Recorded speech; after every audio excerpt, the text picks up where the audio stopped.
Oh, welcome. Welcome, everyone. Good to see you, Cam and Erica. Hi. Hi. Oh, hola.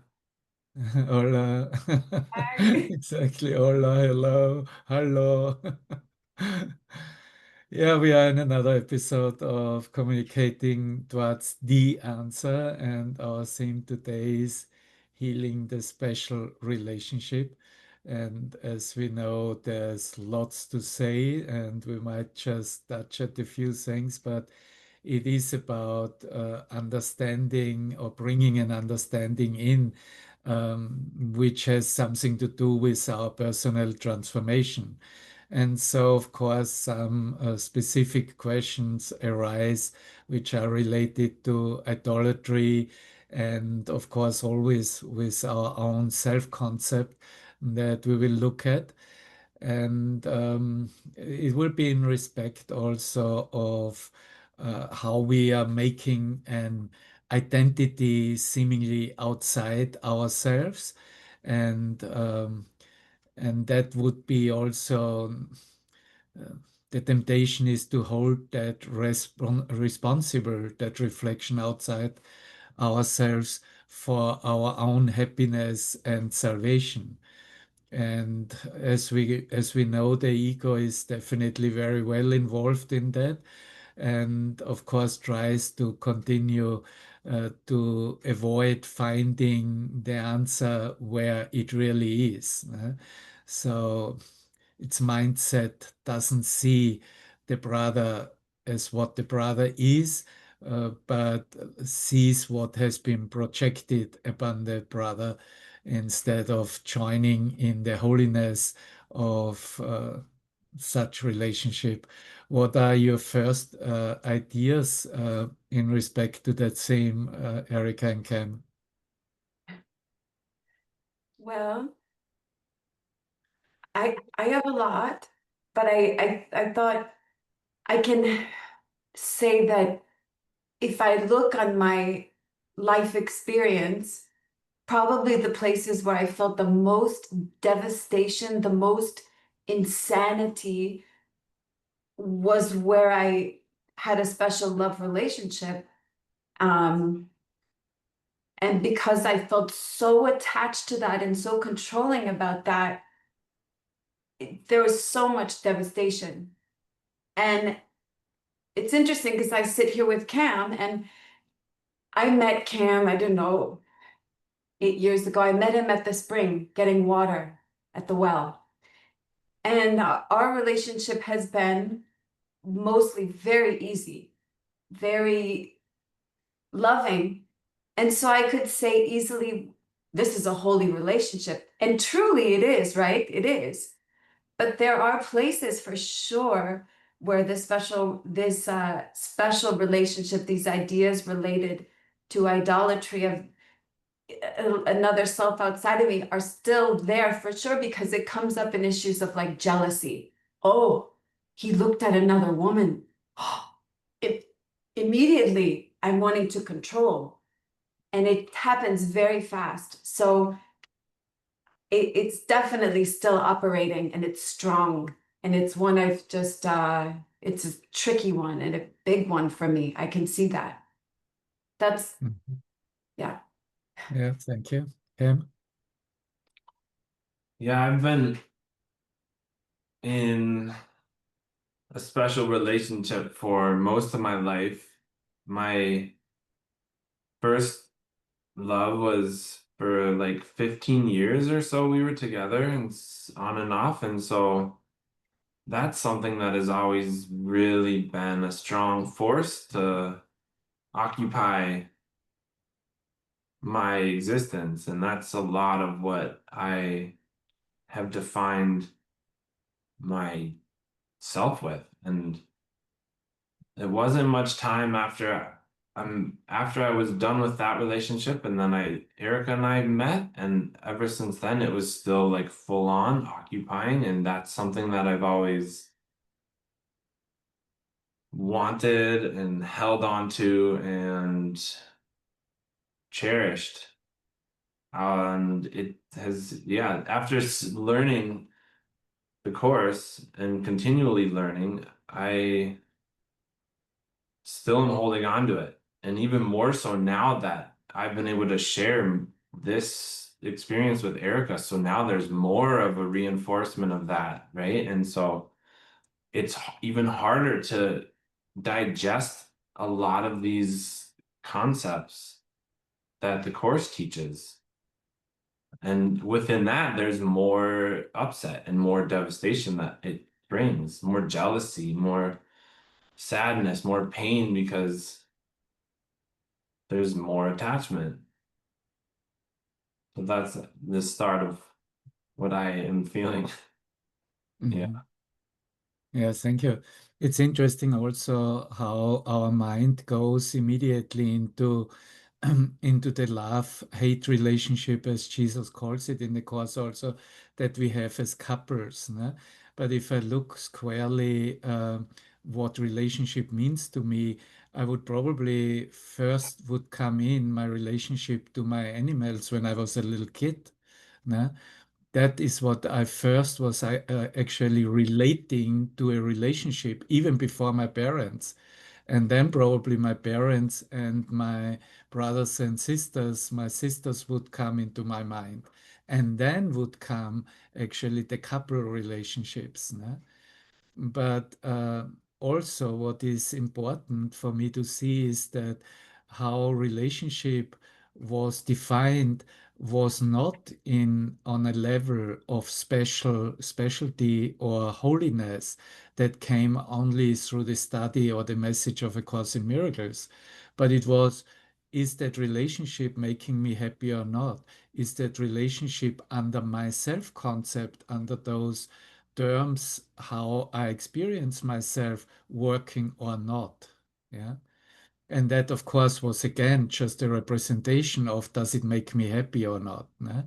And that is all I knew about relationships and lived until I basically were yearning for something different, which was then uh, okay, maybe I need to first look what relationship I have with myself, within myself. And that would bring me to my relationship to God or to the holiness. And when I heard the first words about a holy relationship, it was, yeah, of course. Why didn't I think about of that already hundreds of lifetimes before? So, in that sense, I was always aware that my relationships that I had with on the level within figures of my dream in my mind was always a special relationship, and Mm. because it was set within a ritual and was set within terms that I have given meaning and projected upon those with whom I had the relationship. And then I was basically seeing what is reflecting back to me. Yeah? And it is quite interesting for all of those who n- haven't really looked at the Course in Miracles, but know that the message is there or have gotten some, at least some directives and some sense of what is offered, because Jesus speaks a lot about special relationship and holy relationship. And I mean, there are many, many pages between mostly between chapter 15 and chapter 17. And it's all over the place and in every section. And I was kind of interested also how I was guided to find something that, yeah, that was kind of attractive for our coming together today. And I found basically two passages that were given me. And the one is really talking about uh, the necessary ritual that a special relationship needs to have in place in order to be special. And the moment that ritual falls away, that relationship cannot be longer held in its speciality. I mean, let's think of now with whomever we have relationships, because indeed we do have relationships with everyone. We have a relationship with the cashier at Walmart, né? And maybe we just exchange, how are you? Fine. How are you? Fine. And that's a relationship. And with not to talk about family and work situations, né? So maybe I want to share those few sentences before we go into specifics of how we are doing personally with that, because as we see, uh, the definition in our mind about the relationship might be very different, and everyone might have a completely different perspective what relationship means. And and so in the terms also of speciality or of holiness. For me, it's very clear that the holiness of a relationship can only be called holiness if the Christ is recognized.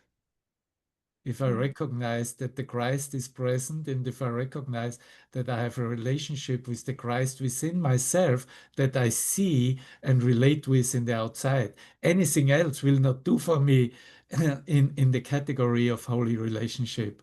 So just to basically exclude that part if I'm looking at the special relationship. Yeah. So which means if I'm dealing with special relationship, it is it is exactly that part in my mind where I'm not willing to let the Christ come for us, where I want to see something that is not permanent, that is not showing me my own love and light. And that spectrum is, of course, all over the mind. Yes. And the ritual is just to give it a form instead of looking where the content is. And his words, this is in chapter 16, in the fifth section in paragraph 12. Whenever any form of special relationship tempts you to seek for love in ritual, that's what we seek, no matter what. Even if that has not really anything to do just with the sexual exchange. It's the same where we do beautiful or nice things for each other, to seek love in ritual. Remember, love is content from, okay, yeah, love is content and not form of any kind. So here he separates it from where I still want to hold on to the form and say, no, the form is actually in connection with my relationship and determines, and how I perceive the form determines what type of relationship I will have. But it is always content. And there is nothing else content than love itself. Continuing, the special relationship is a ritual of form. Now I can look within and check, okay, do I have anything within the speciality of relationship which would not be put into form? And I will not find anything, because the moment I release the form, I'm already entering the holiness, the experience of holiness. The special relationship is a ritual of form aimed at rising the form to take the place of God at the expense of content. There is no meaning in the form, and there will never be. The special relationship must be recognized for what it is, a senseless ritual. And a little further down in the same sentence, then it says, and love has lost its meaning.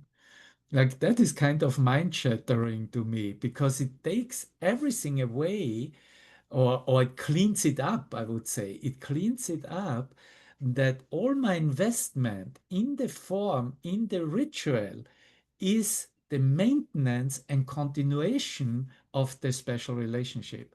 The moment I allow content to come through and do not focus on the form nor the ritual, the transformation will occur automatically into love, where holiness is. What do you say about that? Yeah. So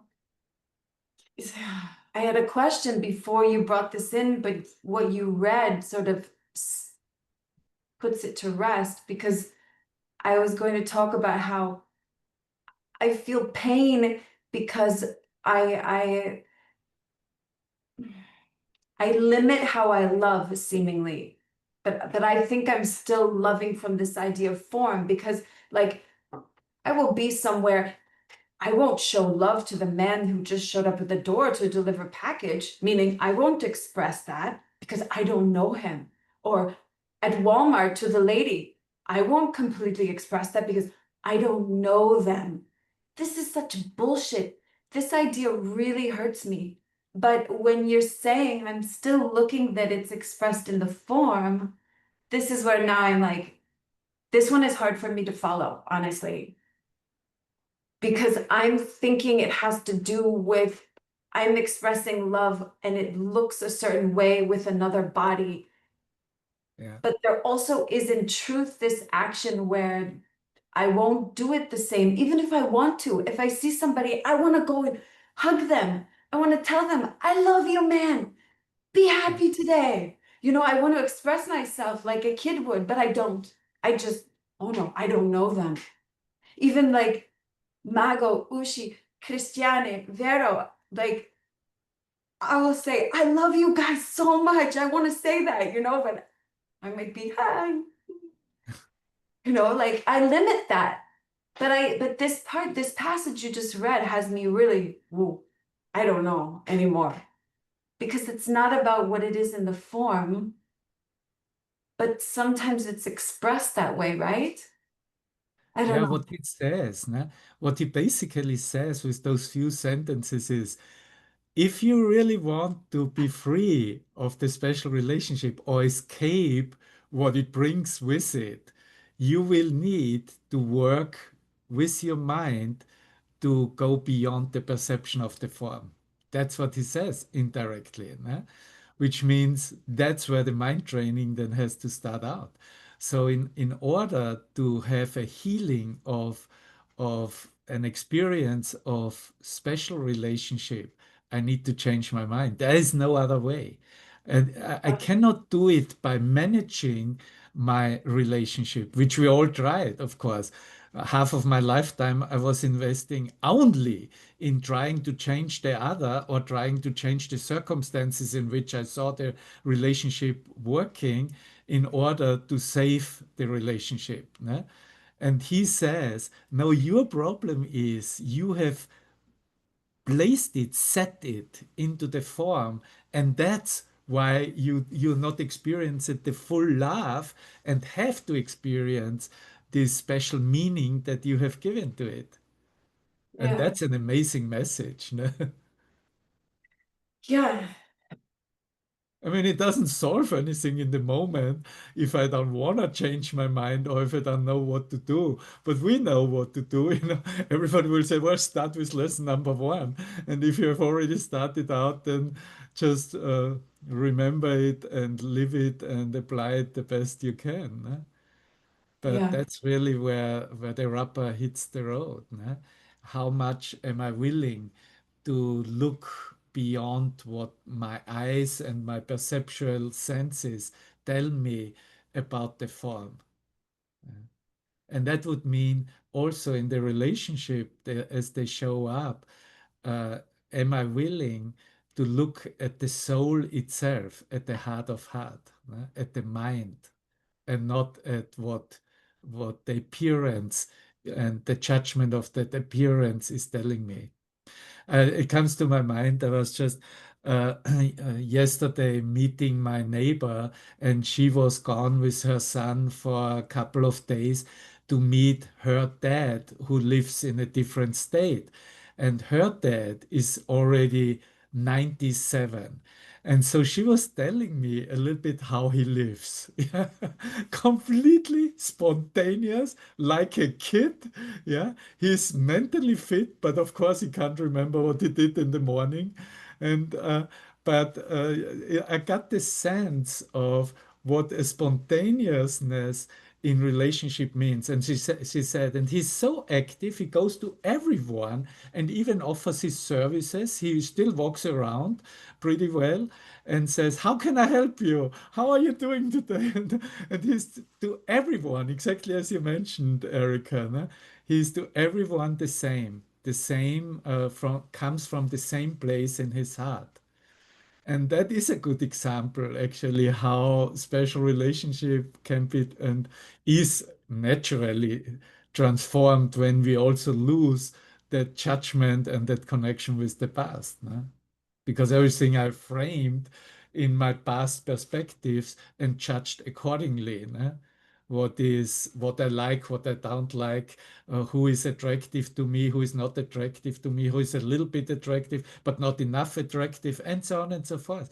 Those are all categories of judgments within the speciality of relationship. No? But then also, I just want to add that on, and then I'm interested what you say, Cam. uh, there is something that is a kind of a transition where there might be still a few evidences of specialty and of a ritual or of a form, but I call it actually a different relationship. It's already different where this focus on what can I get out of it, of that relationship, or do I have anything to do on a constant uh, on a frame like schedule, or is it kind of free and spontaneous, we call it also.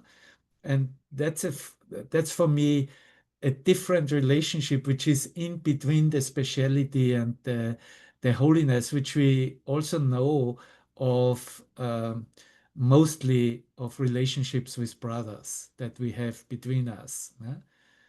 And so, Ken, what do you think about what we were just touching?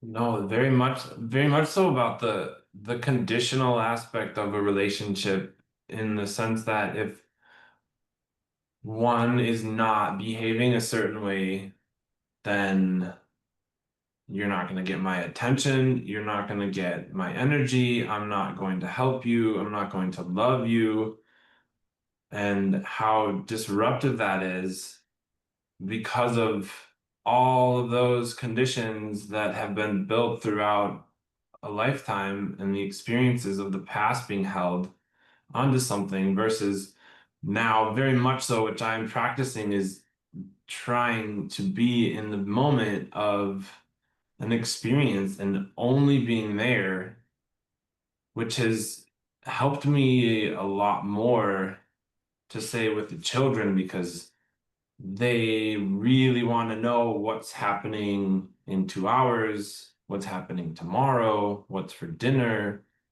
And a lot of the time is I can't give you an answer right now because it's not clear. And so that is that helping? I don't know. I know I'm kind of just like trailing around here. But it's back to my main thought and feeling was just how conditional everything has to be for it to be right here, seemingly, right? And to find that silence or that quiet space and then connect with that loving feeling is helping the moment sort itself out. And it's a delicate dance, very much so. And I understand very, very much how it affects. And it's hard to control that, right? I mean, So, I can sense there an honesty in that when you also you don't pretend to your kids that you would know an answer, but you just say, well, at the moment I don't know, basically, and that's I think that's it's acceptable for them for sure. What they're doing with that is their transformation. But at least they experience you in the relationship with you, that you're saying it how it is for you. No? And that's always a good example. No? But if you're looking at how we are educated with relationship. Ne? If we have a look at what we have been given from our parents, from society also, ne? And what the meaning of that is, and how much fear and is involved in those frame concepts. Ne? I mean, uh, just a very little time ago, to live together in a house and not being married was a sin that basically should be punished by death. Ne? And in certain cultures, it is still, that concept is still completely up there, ne? And a guideline.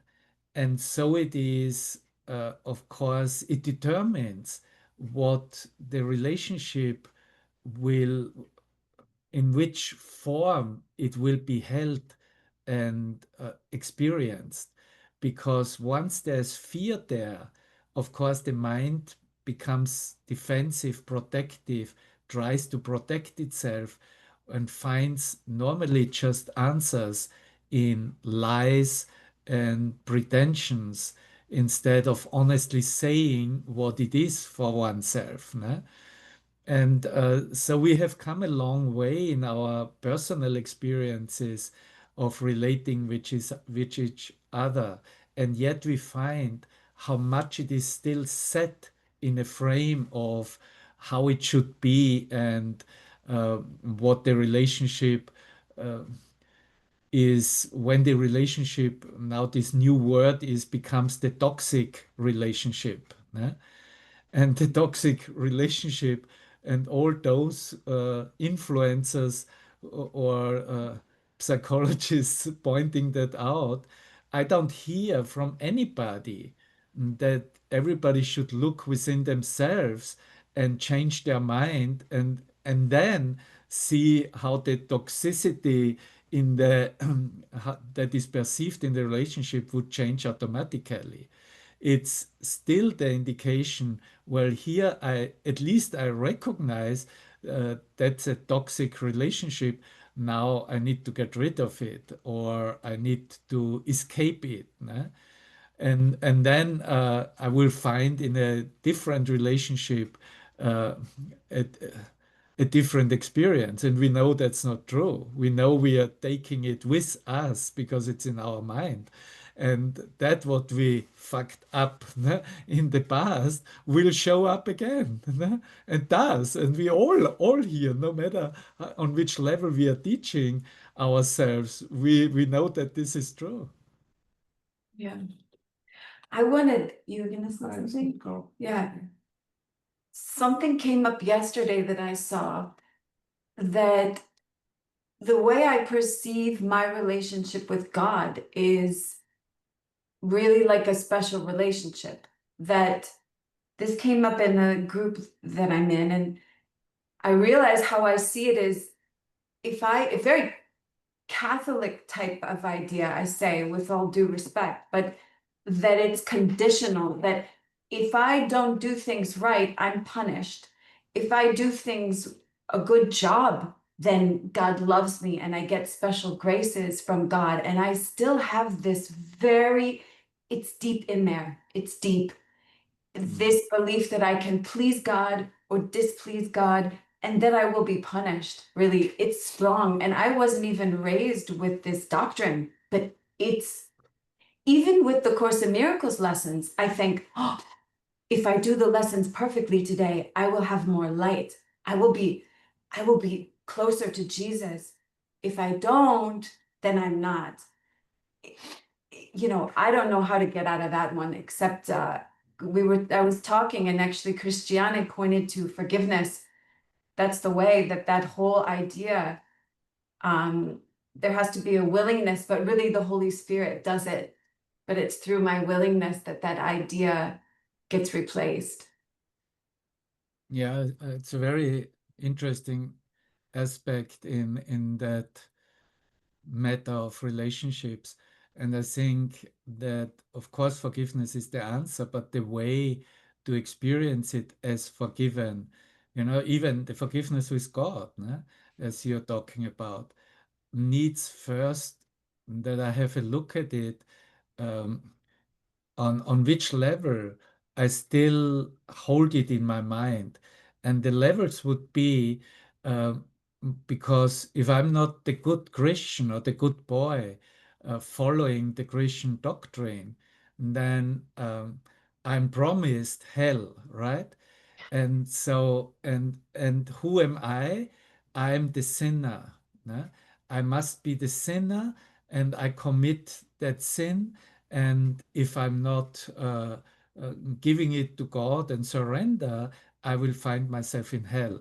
So now, on with this doctrine, I can basically look at in my own mind where I find myself in the particular situations. So I can take a situation, an image of a dream image, and have simply I investigate it, I have a look at it. And then I look from the perspective if there's still an idea of sin there, if I identify myself as the sinner, and if I can see that there's a sense of fear of being punished to hell there, or if my mind is free of that. If my mind is free of that, I will simply laugh at it. And there's basically nothing to do, because if there is no sinner and no sin real and no hell real, then God is present. That is actually, and only then God is present. That is what the established religions were battling for all these centuries, that they couldn't really remove uh, the hell concept from their teachings or from what they were offering, except 1 day or 2 days a year on Resurrection Day and maybe some on Christmas Day. That's when it is removed. Then everything is love and in the light. And but we have to. That's why this message of the for these days, as it is given through A Course in Miracles, is so valuable, because it talks about that, and it brings the mind to really look at it, and isn't shy to talk about the truth, that none of this has reality except in our own mind, by maintaining it in our own mind conceptually. So, unless we are willing to really look at that and see, okay, here I'm falling again into the trap and I feel guilty, the moment I feel the slightest sense of guilt for that, all those special relationships are perfect setup. The moment I feel a sense of guilt, I'm already in hell and I believe I'm a sinner, right? So I need to identify it on that level to see how free am I of these doctrines from past religious teachings. Ne? And of course, in certain areas we make more progress and we see, yeah, no problem. And with other areas we see I'm still struggling with. Ne? So, but that's the journey. Ne? That's our journey. And that's also the reason why we are talking today about it. Ne? Because there Yes. is a need in our mind to bring it further to strengthening the awareness of these concepts. And if we are still caught up with it, or if we can already experience a freedom. Yeah. Thank you. It doesn't help me. Ne? It doesn't help me if I just identify it and and say, well, I have obviously a special relationship with God, or I don't know how to come to the healing of that. Ne? And it might not even help me to say, well, I have to forgive myself what relationship I have with God if I don't know what to do with that. But if I include the Holy Spirit, which I always need to include in order to come to a true experience of forgiveness, He will direct me there. Hey, let's look if how you feel still in the specific situations, and if you're still basically judging yourself and holding yourself guilty in connection with those concepts. And only at that point I can say, okay, I've enough. I have no use of this anymore. Help me, please help me. Show me something else. Ne? And then he will show us. Ne? He will show us plainly the truth that we are not dead, that we are not, that's one of the main Christian doctrine. We are all sinners. Yeah? Yeah. It's only that Jesus says that's not true. Yeah? You are as God created you, and God did not create sinners. Yeah? But of course, I do admit, if I understand or interpret Christian doctrine in now with a new understanding, I do admit that, okay, there are traps or there are certain thoughts that can arise any moment that will represent a way of um, ego thinking. And that Mhm. way of ego thinking is the way of thinking on the level of sin, because the sinner or the ego is just a different term in expression, but has the same meaning. So actually, they would say we are all egos, yeah. But so we can start out with that. But if we would always only repeat, we are egos, we are egos, we are egos, we would never arrive at being as God created us.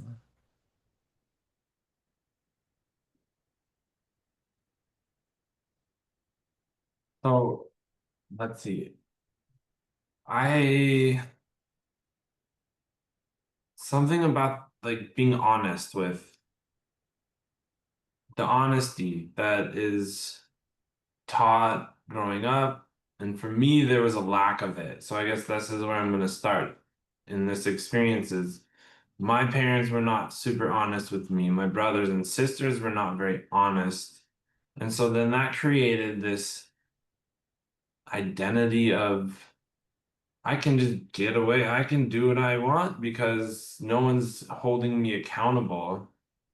And it's training me to be confused. And then the moment that Erica and I met each other, she was like blasting through all of that and disrupting so much of what I had experienced in life. And that honesty just lights things up and a sense of being able to fully recognize what the intentions are of the purity and the highest focus and the honesty part, which is what Devavan you were saying about being with the kids, for example, right? Or your significant other, or your parents or your brothers and sisters. It it it keeps things clean and it allows for so much growth, which is what I have been able to experience. And being able to do this also with all of you has helped create a comfort in that honesty and that peace, right? And so it allows for space for more love. And that has been a very helpful focus to hold and to walk through every day. Mhm.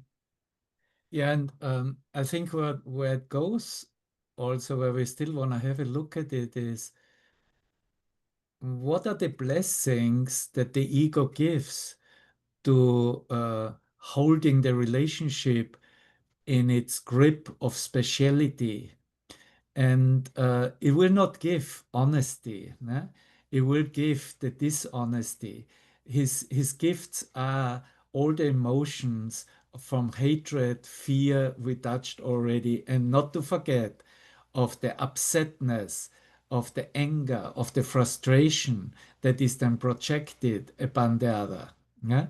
So, if we are looking from the perspective of how we experience ourselves on the human level, we need to be very honest also with our own emotions and how the emotion is just how I digest where I find myself and with what I'm relating with. Yeah?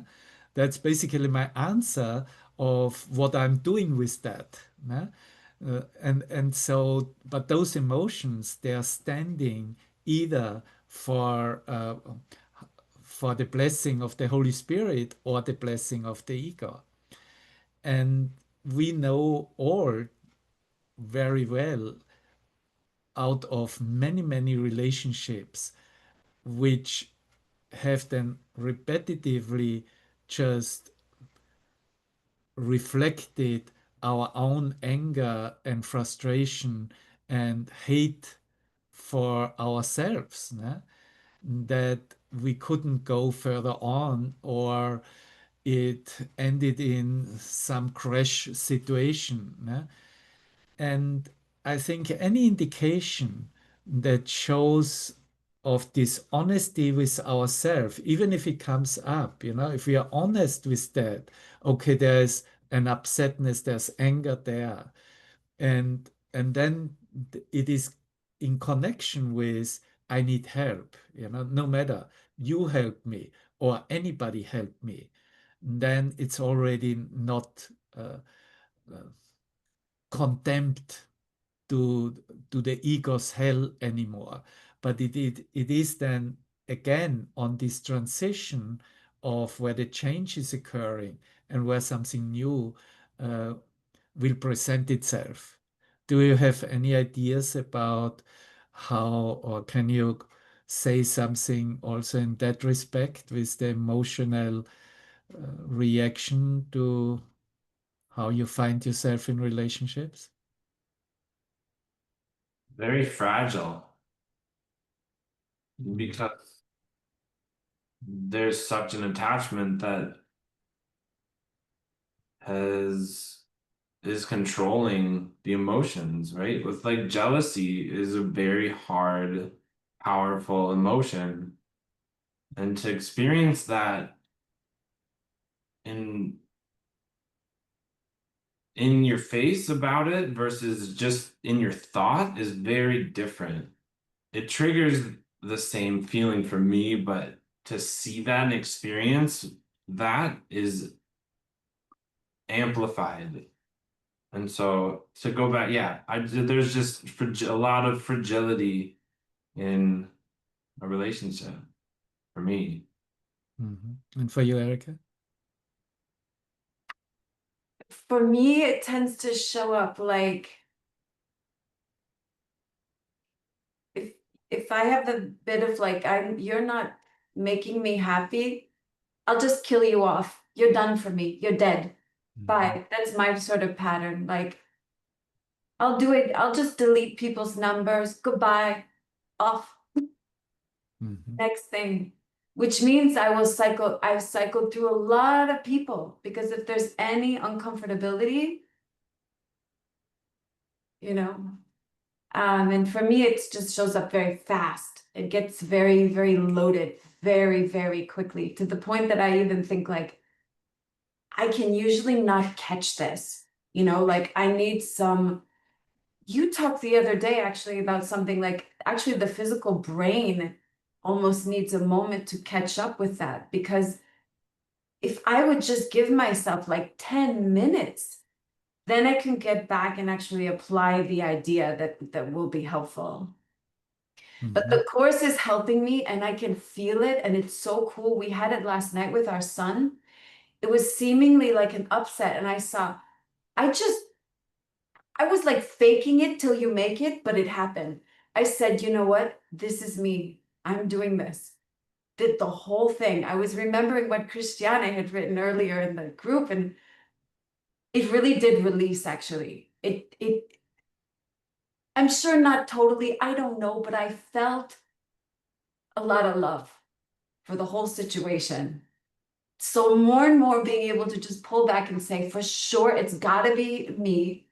Even if I can't find that exactly, it seems like the intensity goes away, you know?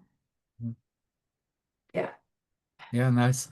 Uh, I mean, when I'm including here also the Course in Miracles, because he points out very clearly to from where this upset comes. And the beginning lessons, for example, 12 is my meaningless thoughts are showing 11, my meaningless thoughts are showing me a meaningless word.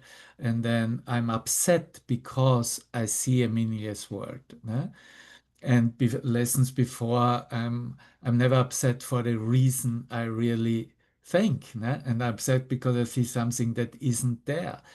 So also in the text, he directs us, and in the lessons too, to discover that underneath that upsetness is actually a complete rage.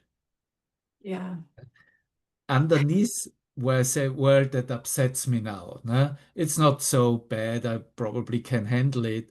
And you gave some examples also about that. But if I look carefully, I would find, no, I'm actually really angry about that. And why am I angry? Or there's a complete rage. Because at some point in my mind, I already believe I'm a victim of that situation that I see. I'm a victim of the world I see. That that gives me a justification to be upset. Ne? If I wouldn't be a victim, I would not have any justification. How could I even, maybe I would have an instant of upsetness and it would be gone automatically. It's only when I bring it along, I'm right and I'm a victim of that, what you are just doing or showing me or how you are behaving, yeah, that justifies my rage. Ne? But that's exactly what we need to understand in our relationships, coming from the special relationship that the ego is living in and is blessing constantly, and in order to bring it to the holiness. And I also was given one passage in the course which I want to also share, which is in chapter 15 in the seventh section in paragraph 10. And there he says, when you are angry, you can be sure that you have formed a special relationships which the ego has, quote, blessed, for anger is its blessing. I need to understand that the ego's blessing is the anger I feel is actually where I accept the ego's blessing instead of the Holy Spirit's blessing. And anger takes many forms, as we know, but it cannot long deceive those who will learn that love brings no guilt at all. So here's the connection. When I'm angry, there's also something to discover that is a hidden guilt in the mind about the meaning that I placed outside myself. We learn that love brings no guilt at all. And what brings guilt cannot be love and must be anger. All anger is nothing more than an attempt to make someone feel guilty, and this attempt is the only basis the ego accepts for special relationships. Guilt is the only need the ego has, and as long as you identify with it, guilt will remain attractive to you. Yet remember this, to be with a body is not communication. And if you think it is, you will feel guilty about communication and will be afraid to hear the Holy Spirit recognizing in His voice your own need to communicate in a true sense. Yeah. Thank you for reading that. Why? That is describing exactly how it has played out many times. And my style is to rage. I mean, it Yeah. is to rage, to call and scream, and to try to make the other feel guilty. And then what happens? I feel guilty, but it never really gets looked at that it's me. It's always projected so intensely out there. And thanks for bringing it up about rage, because I would always say, why am I so rageful? Why is I am so angry? I have so much anger. And people would say, oh, past lives, you were persecuted. People mistreated you so much. This is not, this doesn't help me, obviously, Anyway, it's I yeah. mean, it's very, you might, okay, it was, again, I put it then in the description, chapter 15, section 7, and that is in the 10th paragraph. And again, what was the last sentences was, I believe that I'm communicating from body to body. That's where the mistake is. I believe that my expression of rage or whatever form of upset is communicating. If I can in that moment remember that I'm not communicating, I can immediately access, okay, Holy Spirit, show me what true communication is. He will show me there's no other way than to communicate through love, through joining and oneness. Ne? But if I believe that the communication is here on the perceptual level, how bodies express itself, of course I get lost, né? And want to use it to justify the rage. But see, there's nothing actually wrong with the rage. It's just an emotion and how I basically digest the situation. Né? But the problem is only if I believe it that it has an outcome that would be valuable. Né? Yeah. If I begin to understand that this is just a personal experience and as it comes, it will fall apart if I actually remember that there's I cannot there's no communication going on and I cannot have anything that would bring a value through the expression of the rage. It doesn't bring anything because it brings basically more nothingness. It adds more nothingness to what is already nothing and not communicating.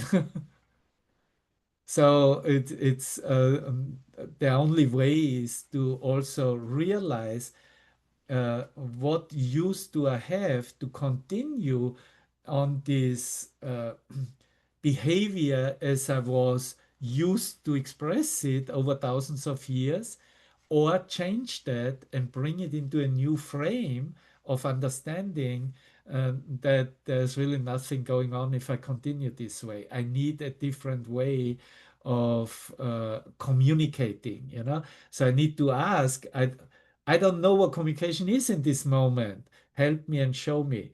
Maybe the guidance will be of the Holy Spirit. You both go on your knees and pray right now for help and be very honest with that prayer for help and don't express anything else. Ne? And then, you know, there's nobody there who judges the rage or whatever form of upset, ne? Because it is just part of the human experience. Ne? But what the mindset and the thoughts behind it are, that is where we are guided and directed to change and to bring to a new expression. And then it comes, I don't even need to worry about love or need to know something about love. It will flow automatically to love if I understand that what the expression and the behavior is out of the reaction doesn't communicate and therefore is not what love is. It's just a blessing of the ego for that image that I made real in my mind. Ne? So, am I willing to look at that and identify it that way? That's the question. Am I willing to look at the image and say, what I want to have real right now is actually an image that the ego has blessed? Yeah. And and I agree with that. And I love it and I want to have it more blessed by the ego. Or if I say, no, I don't want to have it blessed by the ego. I want to change it to a blessing coming from heaven. And that will change the whole outcome. So that's a very great example in that respect. And you see, uh, we are not talking about the holy relationship at all. We're just leaving that it is automatically in our awareness. We know perfectly well what the holy relationship is when we no longer hang on and hold on to the values of the special and ego blessed relationship. That means I have to say goodbye to my own feeling of guilt for myself and the projection of guilt onto the other. Ne? Guilt cannot stay there when it goes to the holy relationship. It needs to be gone. And of course, the investigation that we do in our own mind is to look at where do I still want guilt to be in place? Where do I still maintain it and nourish it in my mind? Ne? Because those are very specific triggers that we bring along. We saw already in our parents and probably lifetimes ago. And there we have to say goodbye. Uh, I'm not gonna hold that against myself. Because if I hold it against myself, I am in hell. Guilt is hell. He says it in the lesson. Yeah.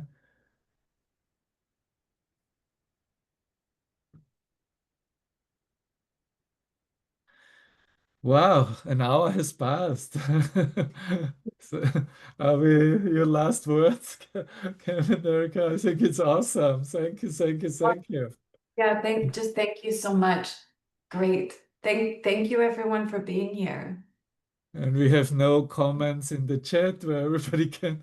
So I think it was very clear, no? And we might listen to it again and can share it with all our beloved ones. I have still a song to share, yeah. Thank you. Thank you, everyone.